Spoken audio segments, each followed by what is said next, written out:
yang mengadakan. Siapa yang mengadakan? Allah. Enggak ada seorang pun yang berani mengaku bahwa dia yang mengadakan manusia, itu enggak ada. Maka yang menghendaki manusia bisa melihat, bisa tampak padanya macam-macam hal, itu tentu saja dia maha melihat.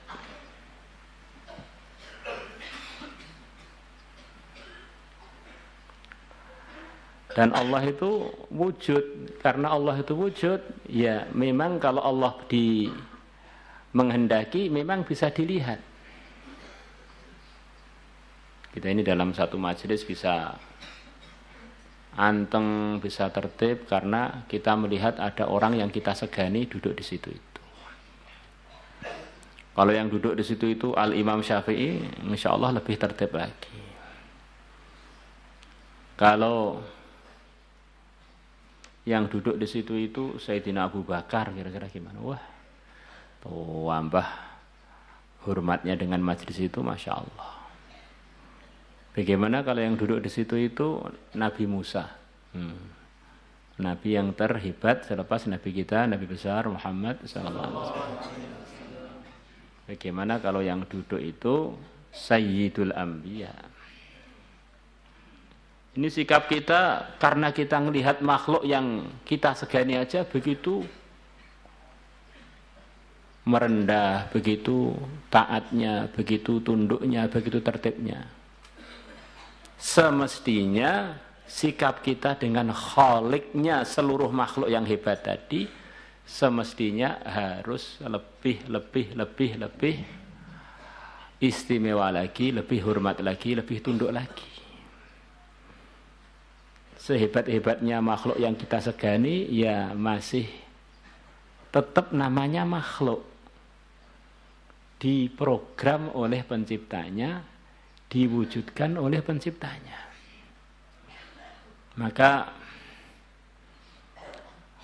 menghambalah kamu kepada Allah seakan-akan kamu melihatnya, ini adalah arahan supaya kita waktu ibadah itu benar-benar disiplin, tertib, nggak main-main gitu.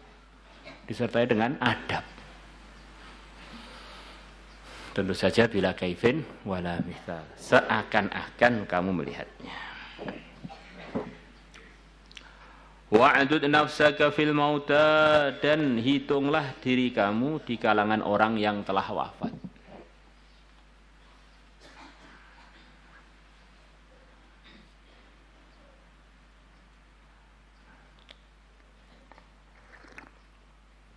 Orang itu kalau sudah wafat, maka yang tinggal adalah memanen amalan-amalan dia yang dulu dia kerjakan ketika masih hidup. Kalau amalannya baik, ya dapat kebaikan yang berlipat ganda. Kalau dia buruk, ya begitu itu. Maka rasakan kita ini sekarang sudah mati. Kemudian kita lihat orang-orang yang masih di dunia ini. Kira-kira apa yang diinginkan orang mati ketika di dunia itu? Tentu dia akan berpikir, wah, andaikan saya bisa balik lagi ke dunia, tentu saya ngaji tidak akan ngantuk. Tentu saya ngaji nggak akan bolos. Masya Allah, waktu saya ngaji sungguh-sungguh itu loh, pahalanya begitu banyak. Bidadari sudah pada menunggu gara-gara saya waktu itu masuk kelas 1 kali aja. Bagaimana kalau 2 kali? Wah, ini waktu-waktu yang bolong itu jadi istananya kurang, batu batanya kurang di akhirat sana. Maka orang yang sudah mati, yang dipikir, andaikan saya masih di dunia, tentu saya akan buat baik begini, buat begitu, begitu. Selepas kita ngitung diri kita termasuk bagian orang yang telah wafat, alhamdulillah kita ternyata masih hidup. Maka jangan kita telantarkan umur kita dan waktu kita. Allah ceritakan di antara penyesalannya orang yang telah wafat, ketika dia sudah wafat atau menjelang wafat sudah tidak punya kesempatan hidup kecuali beberapa saat lagi, laula akhartani ila ajalin qaribin fa as-saddaqa wa akum minas salihin.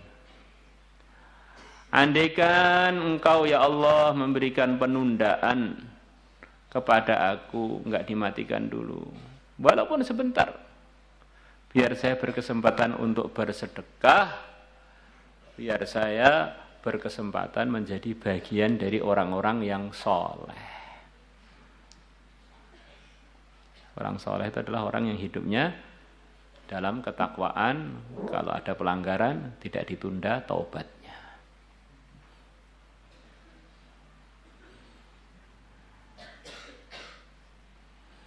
Saya ini tengah-tengah bolos begini mati, itu kira-kira gimana? Nyesel saya seperti apa ini? Saya mati terus dihisab oleh malaikat. Nyapa kowe bolos? Kira-kira bagaimana? I'udud nafsaka minal mauta.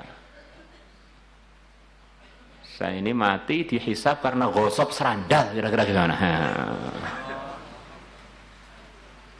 Saya ini sudah mati ternyata dihisab karena melihat santri putri yang lewat di depan saya.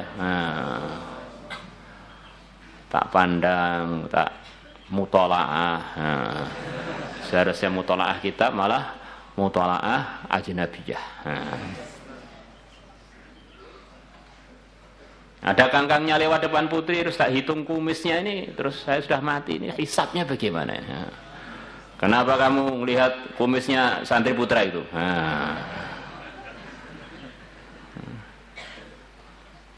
Ini mafhum ayat Quran, mafhum hadis, kurang lebih itu semuanya akan diurus oleh Allah.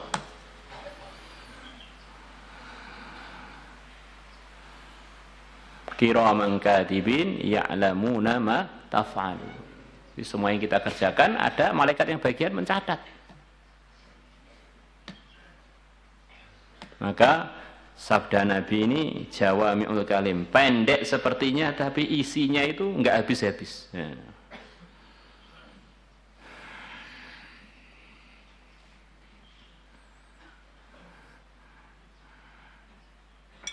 Wa in syi'ta amba'tuka bima huwa amlaku bika min hadza kullihi.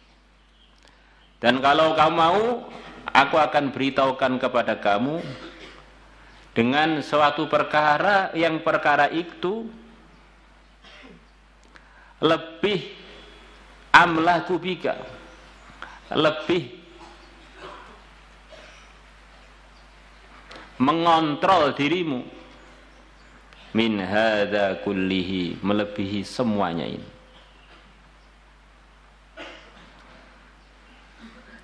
Maksudnya bagaimana? Wallahu alam. Kalau kamu mau tak beritahu suatu perkara, yang perkara itu kalau kamu perhatikan bisa mendatangkan keuntungan pada kamu melebihi semua arahan yang telah saya sebutkan tadi.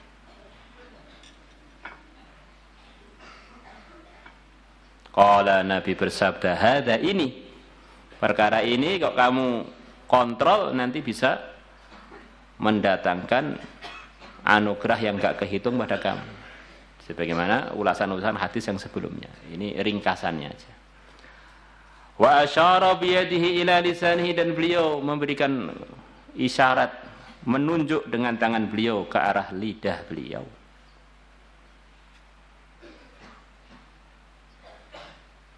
Rawahu Ibnu Abi Dunya fi kitab as-Sumti bi isnadin jayyid.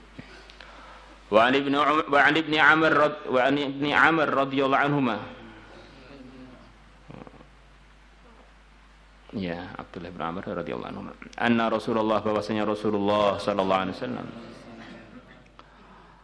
Beliau bersabda, man samata najah, barang siapa diam maka dia akan selamat. Diam yang bagaimana? Ya diam di tempat-tempat yang memang bagusnya diam, tentu saja begitu. Sebagaimana pemahamannya Abu Yusuf rahimahullah, ulama terbesarnya mazhab Hanafi selepas Al-Imam Abu Hanifah. Beliau kalau bicara panjang dan banyak, maka ada yang hadir protes pada beliau. orang-orang dulu dan nasihat-nasihat dalam hadis itu termasuk dalam Al-Quran, ngomong itu benar-benar perkara yang perlu dikontrol, nggak perlu banyak. Sahabat-sahabat dulu ngomongnya sedikit sampai meletakkan kerikil di mulut-mulutnya. Ma yalfidhu min qaulin illa ladaihi raqibun atid. Semuanya dihisab. Wah, ini saya lihat tuan yang majelisnya enggak ngomong, enggak entek-entek, itu gimana? Enggak berhenti-berhenti. Maka Abu Yusuf menjawab, yang saya pahami semua arahan-arahan untuk diam itu kalau kita waktu itu ngomong enggak ada pahalanya. Kalau kita diam sementara waktu itu kalau kita ngomong berpahala, itu namanya kebodohan dong, kerugian.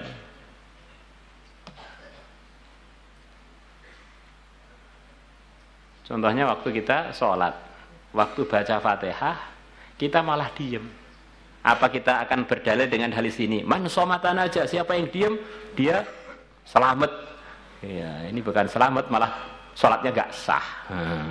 Contohnya begitu. Coba kamu lihat, saya ngomong dari awal majelis sampai sekarang, ada enggak yang tidak berpahala? Enggak ada, ya baik semua. Maka saya ngomong karena itu baik, tambah panjang, tambah banyak pahala.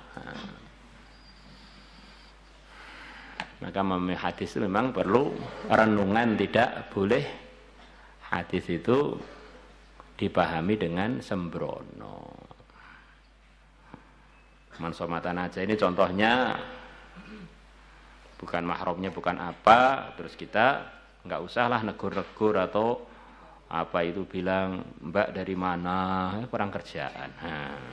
Kenalan boleh, itu namanya perlu meraktekkan hadis ini, man somata naja. Ada temannya menuju lubang, dia nggak tahu karena dia lagi meleng, lagi tidak konsentrasi dalam jalannya. Terus kita ngamalkan hadis ini, man somatan aja. Akhirnya teman-teman kita kecemplung selokan. Loh, kamu kok nggak bilang? Loh, saya ngamalkan hadis man somatan aja. Ternyata saya selamat, kamunya kecemplung.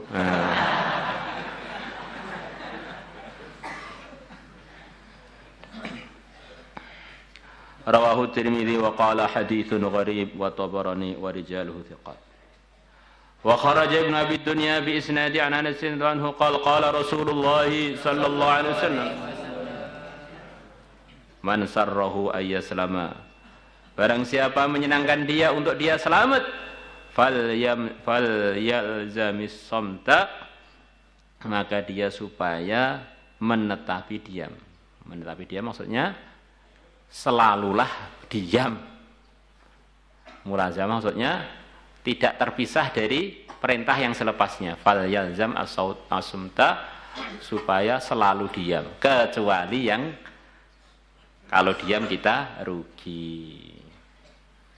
Ada santri ngaji tahfidz diem aja, nggak mau baca. Kenapa? Man somatan aja. Lalu baca Quran itu namanya baca itu ya harus keluar makhraj sifatnya dan suaranya, itu namanya membaca. Kalau kamu diam itu kan membaca, membatin. Dan hafidz Quran itu tidak bisa dinilai dengan kecuali dengan bacaan. Maka nanti hafidz Quran ujiannya di akhirat saya suruh baca, bukan suruh membatin. Nah itu tunarungu, gimana Pak itu? Katanya ada lafadz Quran diisyaratkan. Itu nggak tahu nanti hisabnya di akhirat bagaimana. Apa itu di memorinya orang tunarungu memang bisa menjadi bacaan Quran itu bagaimana? Nggak bisa ditanya loh masalahnya ya. Itu kan termasuk yang ngajar juga itu, apalagi yang ngajar orangnya nggak tunarungu juga kan kira-kira juga. Wong yang diajar nggak bisa diajak komunikasi dengan suara. Maka ujian hafidz Quran itu dengan membaca, bukan dengan membatin. Saya sudah hafal semua Pak. Di mana? Di dada. Itu bukan membaca, itu membatin.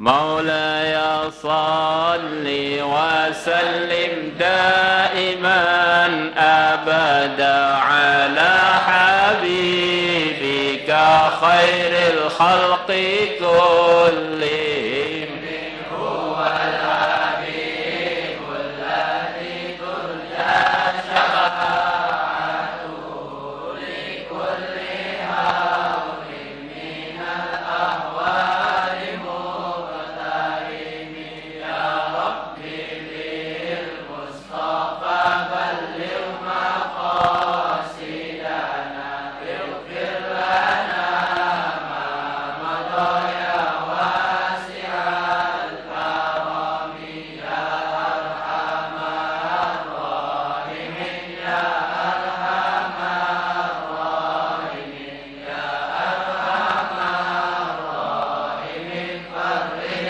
على المسلمين يا عالم السر منا لا تهتك الستر عنا وآفنا واعف عنا وكن لنا حيث كنا نرد بك الأعداء من كل وجهة وبالاسم نرميهم من البعد بالشتات فأنت رجائي يا إلهي وسيدي ففارق جيوش للعداوة مثمرا وسم وأبكم ثم أعمي عدونا وأهلسهم يا ذا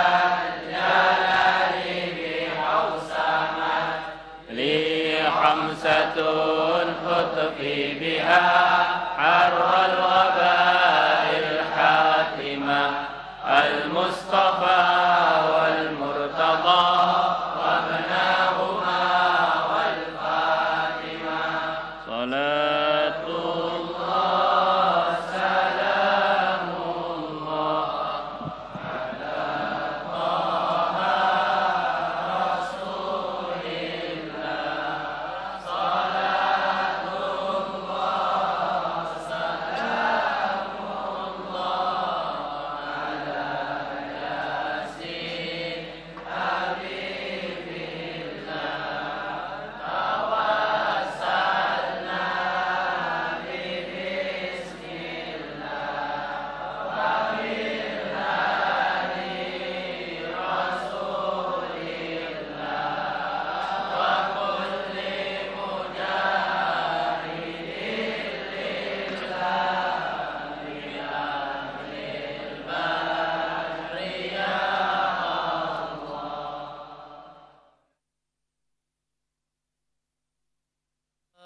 سيدنا محمد وعلى آل سيدنا محمد صلوا على نور الذي عرج السماء